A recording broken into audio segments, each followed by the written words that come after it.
Al celebrar este 16º domingo del tiempo ordinario, la primera lectura y el Evangelio tienen un tema en común, y es el tema de la hospitalidad, el ofrecer posada al forastero, a la persona que necesita una mano.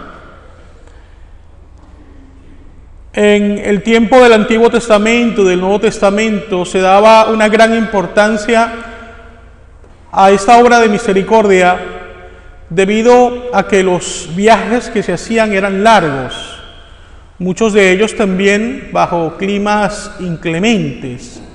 Por lo tanto, ofrecer posada a un peregrino o no ofrecerla traía como consecuencia que esta persona siguiera viviendo o que muriera, literalmente. Y hoy, esta primera lectura y el Evangelio nos hace reflexionar sobre ese tema, pero que va mucho más allá de ofrecer posada desde el punto de vista material para hacerlo desde el punto de vista espiritual.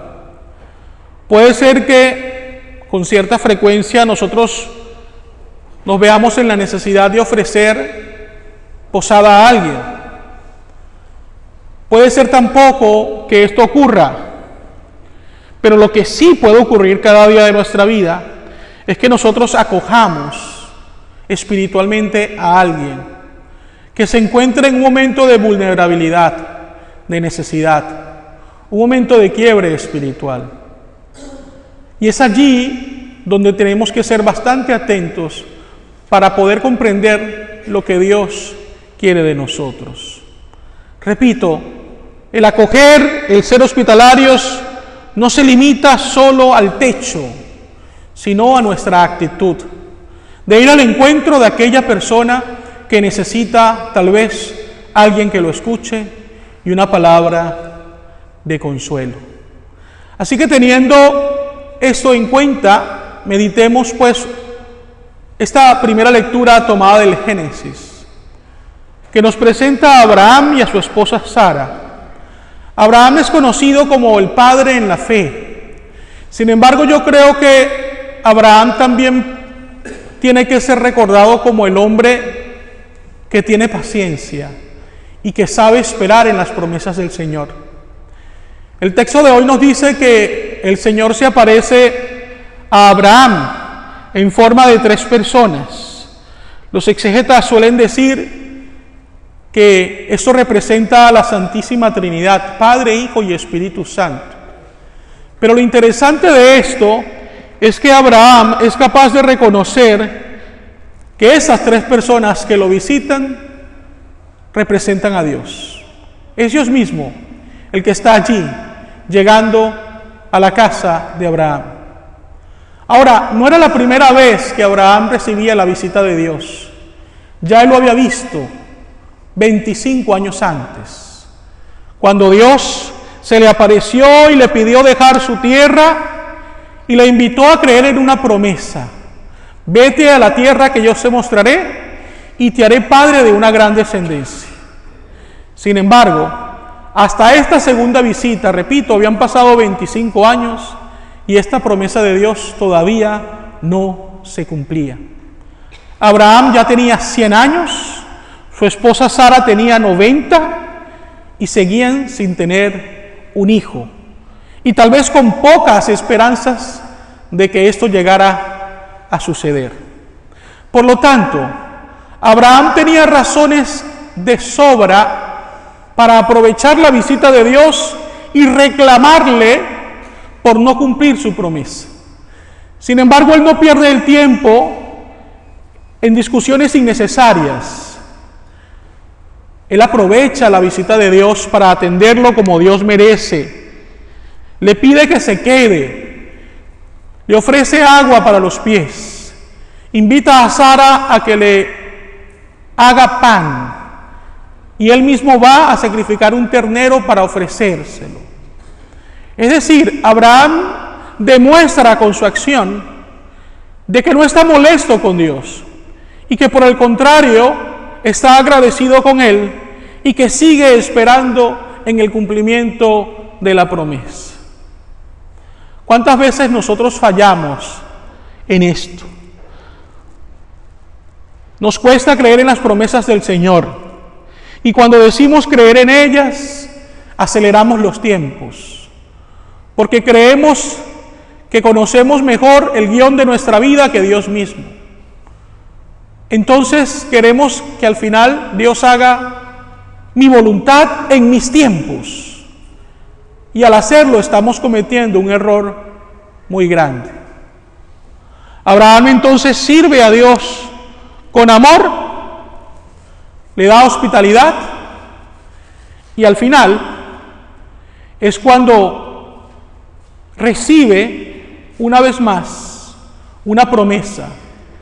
Pero en este caso se le dice que en menos de un año ellos iban a tener ese hijo que Dios les había prometido en el pasado. Y esto finalmente ocurre. Que podamos aprender esta gran lección de Abraham. Particularmente, repito, su paciencia en esperar el tiempo de Dios y la confianza para nunca claudicar y seguir siempre adelante. La segunda lectura nos presenta a San Pablo, quien dice que se siente feliz, alegre, al soportar los sufrimientos por causa nuestra. Sabemos claramente que desde el momento de su conversión, San Pablo se entrega a la obra de la evangelización, y por eso tiene que soportar golpes, insultos, cárcel y hasta la muerte. Pero él sabe que debe mantenerse fiel en su misión y cumplir la voluntad de Dios en su vida. Y cumplir la voluntad de Dios no siempre es fácil, porque nos acarrea situaciones difíciles que debemos afrontar, pero debemos aprender a ser fiel a Dios antes que los hombres. San Pablo también hace mención a que él ha recibido de Dios ese ministerio para predicar, pero también para amonestar en el nombre de Dios y poder ayudar a los hermanos a crecer en santidad para alcanzar la salvación. Y esto es algo que debemos tener siempre presente. No solamente debemos enfocarnos en alcanzar nuestra propia salvación, sino que en la medida de lo posible ayudar también a que otros lo alcancen. Particularmente eso se vive muy bien en la familia, en el caso de los esposos, en el caso de los padres con los hijos y también con los hijos y los padres. Debemos enfocarnos siempre, pues, en cumplir las expectativas que Dios tiene fijadas en nosotros y de manera especial ayudar a que otros se salven. Pero tengamos en cuenta, repito una vez más, el tema del sufrimiento. Porque cuando el sufrimiento es recibido con fe y se ofrece a Dios, nos configuramos con Cristo en la cruz. Nos purificamos del mal y del pecado, y Dios nos ayuda a alcanzar la gloria del cielo. Y por último, llegamos al Evangelio. Un Evangelio muy especial, precisamente porque las personas de las cuales nos habla el Evangelio eran muy especiales para Jesús. Estamos hablando de Marta y María, quienes a su vez eran hermanas de Lázaro, y vivían en un poblado muy cercano a Jerusalén, llamado Betania. Ellos eran una familia muy querida por Jesús. Era el lugar en el cual Jesús se retiraba solo con sus apóstoles para orar y para estar en familia. Al llegar Jesús, según nos cuenta el pasaje del Evangelio de hoy, Marta se alegra y comienza a trabajar de manera apresurada para hacer que Jesús se sienta bienvenido en su casa. Por el contrario, Marta se sienta para contemplar a Jesús y para escucharlo, para aprender de él. En un momento determinado, Marta se molesta precisamente porque ve que su hermana María está inmóvil aparentemente. Sin embargo, cuando ésta le dice a Jesús, llámale la atención, dile que me ayude, Jesús en cierta manera reprende a Marta, diciendo al final que María ha escogido la mejor parte y nadie se la quitará. Hay una frase en latín que dice ora et labora, ora y trabaja. Y en la iglesia también tenemos, sobre todo en la vida consagrada, dos ramas de consagración a Dios. Una es la vida activa y la otra la vida contemplativa. Para darles un ejemplo de esto, tenemos, por ejemplo, a las hermanas de la caridad de la Madre Teresa de Calcuta, quienes llevan una misión activa en favor de los hermanos en necesidad. Pero por otro lado, podríamos hablar de las carmelitas o de las clarisas, que son esas hermanas de clausura que se consagran a Dios para contemplarlo, para orar, de una manera tal vez mucho más sutil, mucho más íntima, pero también de gran necesidad y con mucha eficacia. Creo, sin duda alguna, que las dos cosas en la iglesia son de gran importancia, tanto la actividad como la contemplación. Pero entonces, ¿cómo podemos entender esta enseñanza de Jesús a Marta? María ha escogido la mejor parte y nadie se la quitará. Podríamos entenderlo de la siguiente manera. Marta está trabajando para Jesús. Quiere hacerlo sentir bien. Trabaja para Él. Pero María, en la contemplación, está dejando que Jesús trabaje en ella.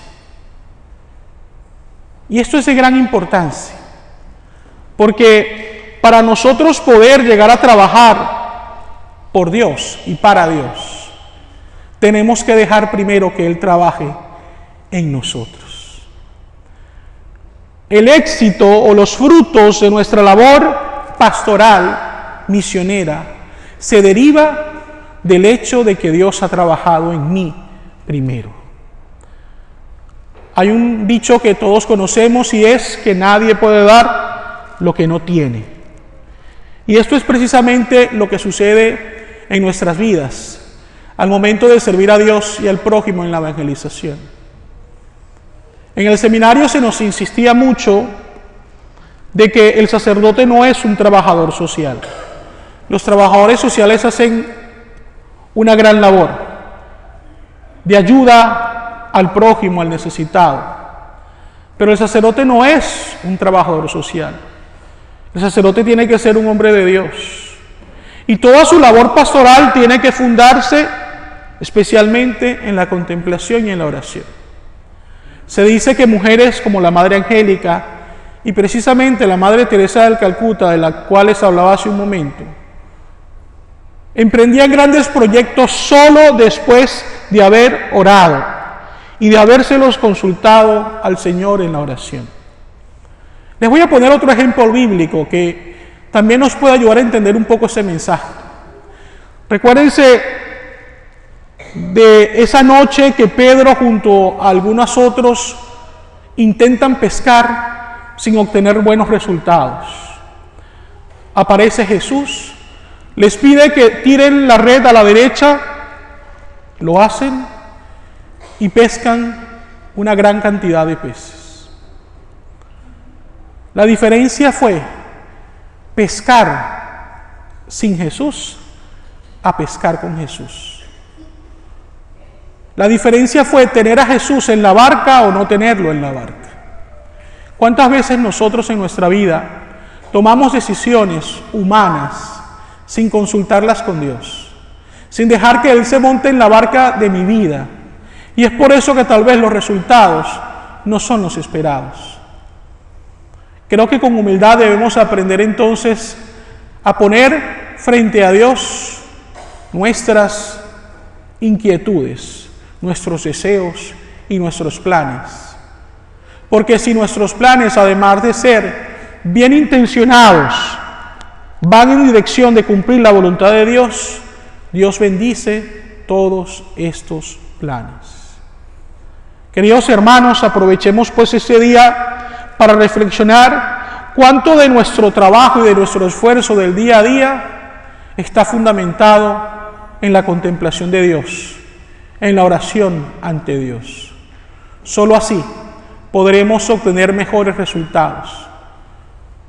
Solo así podremos cumplir con las expectativas que Dios tiene fijadas en nosotros. Que nuestro esfuerzo no sea simplemente un esfuerzo humano, que podamos ir más allá. De esa manera podremos experimentar la alegría que solo Dios puede darnos y seguiremos manteniendo en nuestro corazón la esperanza de que algún día llegaremos a disfrutar de la herencia eterna del cielo que Él nos promete. Así sea.